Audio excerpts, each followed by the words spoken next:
여러분 안녕하십니까? 광주 MBC 뉴스데스크입니다. 본격적인 민주당 공천이 진행되면서 곳곳에서 당내 갈등이 격화되고 있습니다. 후보 적격 기준을 놓고 재심과 이의 신청이 이어지고 있고 컷오프 결과에 반발해 무소속 출마를 고심하고 있는 후보들도 나오고 있습니다. 송정근 기자입니다. 박시종 광산구청장 예비후보의 지지자들이 더불어민주당 광주시당 앞에 모였습니다. 비대위에서 부적격 판정을 내렸다는 소식을 언론에 전달한 당직자를 성토하기 위해서입니다. 박시종 캠프 측은 당직자가 얻은 정보를 당의 공식 발표인 양 언론에 유포한 것이라며 당이 공식적으로 사과하고 이에 상응하는 보완책과 보상을 공표해달라고 요구했습니다. 광주광역시당의 오만하고 부끄러운 형태에 대해 법률과 당헌 당규에 따라 책임을 엄중하게 물을 것을 중앙당에 강력히 요청한다! 박시종 예비후보는 2018년 윤창호법 시행 이후 음주운전 적발자 규정에 걸려 시당으로부터 부적격 처리됐고 형평성에 문제가 있다며 이의 신청을 해둔 상태입니다. 서대석 서구청장도 음주운전 3회 전력과 변호사법 위반 등으로 부적격 판정을 받았고 정치 테러라고 주장하며 재심을 신청했습니다. 충분히 소명 가능한 변호사법 위반 벌금형을 빌미로 경선 기회조차 박탈당했습니다. 너무나 가혹합니다. 또 억울합니다. 민주당 광주시당은 예비 후보자들의 재심 등이 진행되고 있는 서구청장과 광산구청장 경선 후보자 결정은 재심 결과가 나오는 대로 진행하기로 했습니다. 민주당 전남도당에서도 파열음이 나오고 있습니다. 전남도당 공관위가 유두석 장성군수와 김산 무안군수 2명을 공천 대상에서 배제하면서 후폭풍이 거세졌습니다. 두 군수는 재심 청구와 무소속 출마 등을 고려하고 있습니다. 여기에 수사나 재판을 받고 있는 현역 단체장들이 컷오프를 통과해 형평성 논란도 제기되고 있습니다. 양봉 뇌물 혐의로 검찰에 송치된 한평 군수와 아들과 측근이 선거법 위반 등으로 재판을 받고 있는 나주시장 등은 컷오프 과정에서 살아났기 때문입니다. 광주 전남에선 민주당 공천이 곧 당선으로 이어지는 경우가 많아 경선 후보자를 골라내는 과정에서 혼선과 진통이 이어지고 있습니다. MBC 뉴스 송정근입니다. 그동안 6파전으로 진행돼 왔던 광주시 교육감 선거에 지각 변동이 일어났습니다. 전교조 출신인 김선호, 정성홍 두 예비 후보가 단일화를 발표한 건데요. 이번 단일화에 따라 향후 판세가 어떻게 달라질지 주목됩니다. 보도에 이다현 기자입니다. 광주시 교육감 선거에 출사표를 던진 김선호, 정성홍 예비 후보가 단일화에 합의했다고 발표했습니다. 전교조 출신인 두 예비 후보는 각종 여론조사에서 중하위권을 차지해왔습니다. 두 사람은 현장 경험이 있는 민주 진보 교육감이 필요하다고 한 목소리로 강조했습니다. 유초, 중고등학교와 전혀 관계없는 교수, 총장 출신들이 많이 대거 출마했습니다. 깨끗해야 할 교육계를 정치판으로 몰아가고 있다는 그런 느낌을 받습니다. 이러한 현상을 막아내기 위해서 양 후보는 단일화 절차와 방식 등을 논의하고 있습니다. 둘 중 누가 단일 후보가 될지는 이번 달 말 정해질 예정입니다. 누가 되든 수능을 절대평가로 바꾸고 공립유치원을 늘리는 등의 진보교육 11대 의제를 중심으로 공약을 펼칠 것으로 보입니다. 더 큰 진보를 시민들은 요구하고 있고 그것이 바로 대전환이라고 생각합니다. 아이들의 삶을 중심에 놓고 아이들을 위한 교육, 진정한 진보 교육을 해나가도록 노력하겠습니다. 이로써 시교육감 후보는 기존 6명에서 5명으로 압축됐습니다. 현 장휘국 교육감이 3선 제한으로 출마를 하지 못하면서 여러 후보들이 빈자리를 노리고 난립했다는 평가가 나오는 가운데 후보군 범위가 점차 좁혀지는 모양새입니다. 이번 단일화 이후 시교육감 선거 판세가 어떻게 요동칠지 주목됩니다. 후보자 등록 전까지 단일화가 추가로 이루어질지 관심입니다.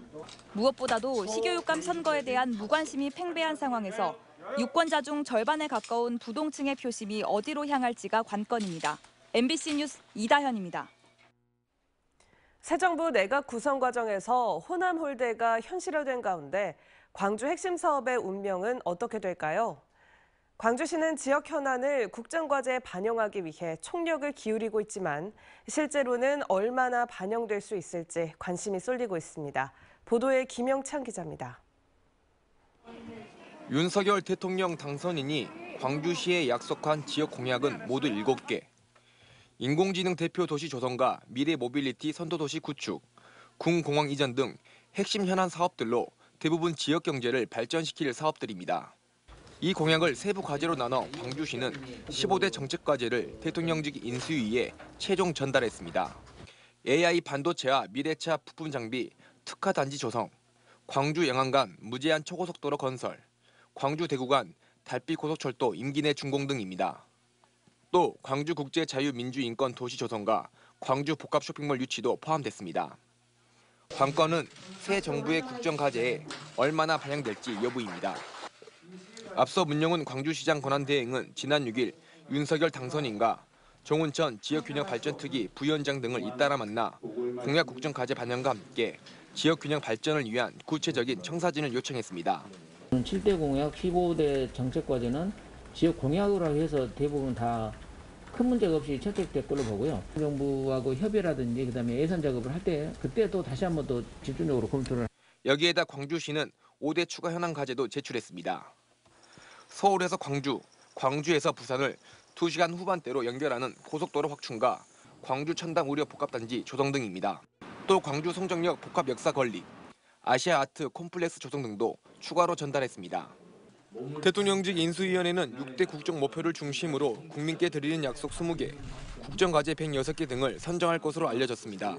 이를 바탕으로 인수위는 조만간 17개 시도의 의견을 수렴한 뒤 5월 초 공식 발표할 예정인 가운데 지역 현안 사업이 얼마나 국정과제에 반영될지 관심이 쏠리고 있습니다. MBC 뉴스 김영창입니다. 윤석열 정부의 광주 전남 인사 홀대가 현실화됐습니다. 윤석열 대통령 당선인은 고용노동부와 농림축산식품부 장관 인선을 끝으로 18개 정부 부처의 장관 인선을 모두 마무리했습니다. 18개 부처 가운데 광주 전남 인사는 1명도 없었던 것에 비해 영남 인사는 7명이나 배치해 지역 편중이 심하다는 비판이 제기되고 있습니다. 민주당 광주시당은 새 정부 초대 내각의 특정 지역 편중이 도를 넘었다며 광주 전남 패싱 내각의 실망이라고 입장문을 발표했습니다. 합리적 노사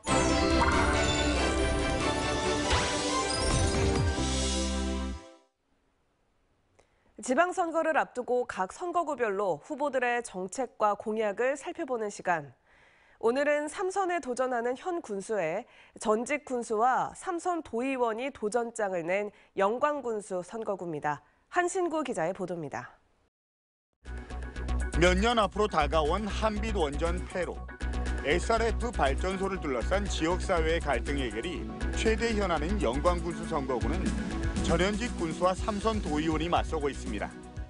3선에 도전하는 김준성 현 군수는 새로운 미래와 행복한 영광을 완성하기 위해선 행정의 연속성이 중요하다고 강조합니다. 새만금에서 영광을 잇는 서해안철도, 농어민 공익수당 확대, 그리고 이모빌리티 선도도시 영광에 융복합센터를 구축해 미래 먹거리 사업으로 키우겠다고 밝혔습니다. 저는 영광군수를 지내며 청렴도를 상위권으로 끌어올렸습니다. 264건의 수상 실적도 기록했습니다. 저는 더 큰 영광 발전을 위해 저의 행정 경험을 발휘하고 싶습니다. 무소속 강종만 전 군수는 지난 8년 영광은 멈춤과 갈등의 시간이었다며 영광 100년의 기반을 닦는 군수가 되겠다고 강조합니다. 이를 위해 예산 1조 원 시대를 여는 한편 쓰레기 대란과 SRF 발전소 논란 등 소모적인 논쟁을 해결해 국민이 하나 되는 영광을 만들겠다고 공약했습니다. 지난 8년 영광군은 멈춰 있었다고 해도 과언이 아닙니다. 저 강종만여는 미래지향적이고 역동적인 영광 군민에게 희망을 주기 위해서 이 자리에 섰고 앞으로도 열심히 국민과 함께 더불어 사는 영광을 만들겠습니다. 이동건 예비후보는 국민이 참여하는 투명한 행정으로 현장의 목소리가 반영되고 공정이 살아있는 영광 공동체를 만들겠다고 밝혔습니다.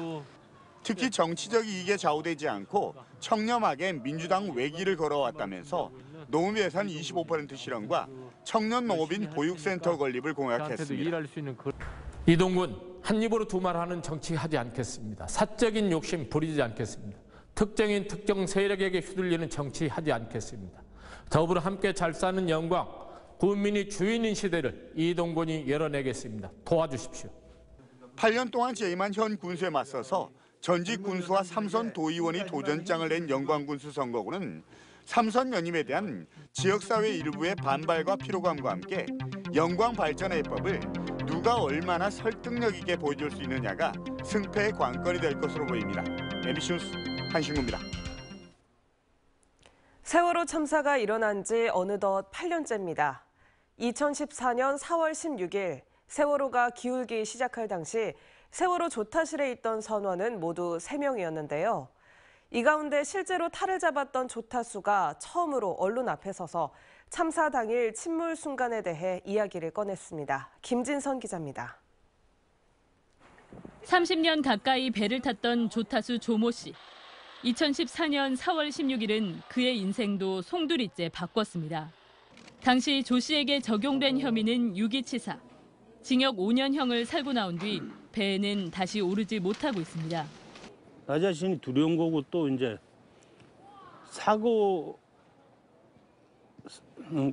사고선에 탔던 선원들이 이제 배 태워달라고 이제 가게 되면은 선사에서 좀 꺼려합니다. 여전히 생생한 8년 전 그날의 기억.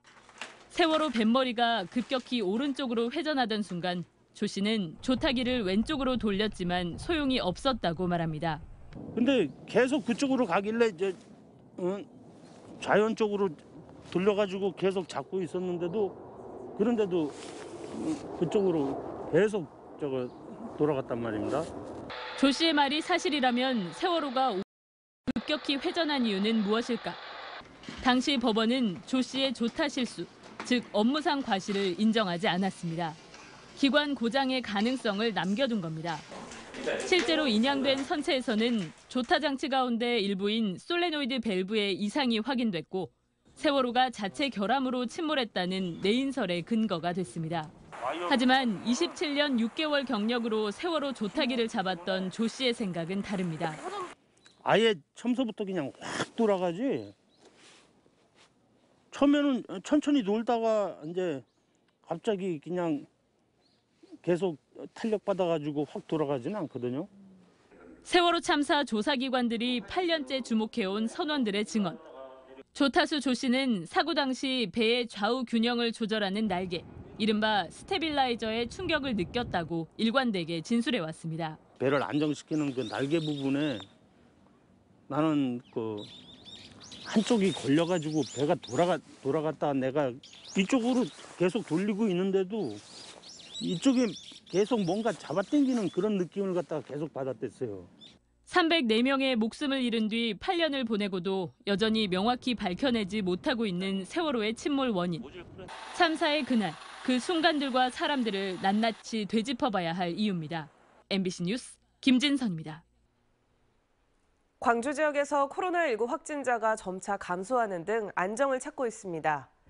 광주시에 따르면 하루 확진자는 지난달 30일 10,000명대를 기록한 이후 이달 들어 줄곧 10,000명 아래로 유지되고 있습니다.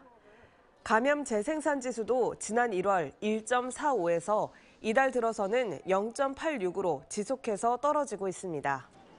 하지만 방역당국은 긴장의 끈을 놓쳐서는 안 된다며 적극적인 접종과 함께 방역수칙 준수 여부를 지켜줄 것을 강조했습니다.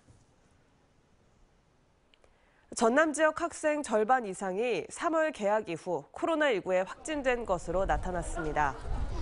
3월 2일 이후 현재까지 전남 지역 유치원과 초중고등학생 23만여 명 가운데 12만 1,000여 명이 확진돼 52.9%의 확진율을 기록했으며 유치원생이 60.1%로 가장 높았습니다. 학생들의 확진은 지역사회에 급속히 확산되는 추세와 맞물려 개학 이후 가족과 동료 학생들 간 감염에 따른 것으로 분석되고 있습니다.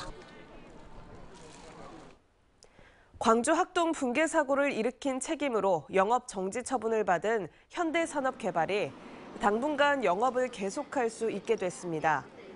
서울행정법원은 현대산업개발이 서울시장을 상대로 낸 영업정지 처분 집행정지 신청을 일부 인용했습니다. 이번 결정으로 서울시가 현산에 내린 영업정지 처분은 본인 소송 1심 판결이 선고된 이후 30일이 되는 날까지 정지됩니다. 재판부는 이번 영업정지 처분으로 현대산업개발에 회복하기 어려운 손해가 발생할 우려가 있다고 인용 이유를 설명했습니다. 강기정 더불어민주당 광주시장 예비후보가 금호타이어 광주공장 이전을 적극 지원하기로 했습니다. 강 후보는 금호타이어 노조를 찾아간 자리에서 광주공장 이전 후 부지 활용에 관한 정보와 자료를 공유하고 최대 주주인 더블스타 먹튀 방지에 적극 협조하기로 했습니다. 금호타이어 광주공장은 한평 빅그린 산단 부지로 이전하기로 결정됐고 부지 용도 변경 방식을 놓고 금호타이어와 광주시가 평행선을 달리고 있습니다.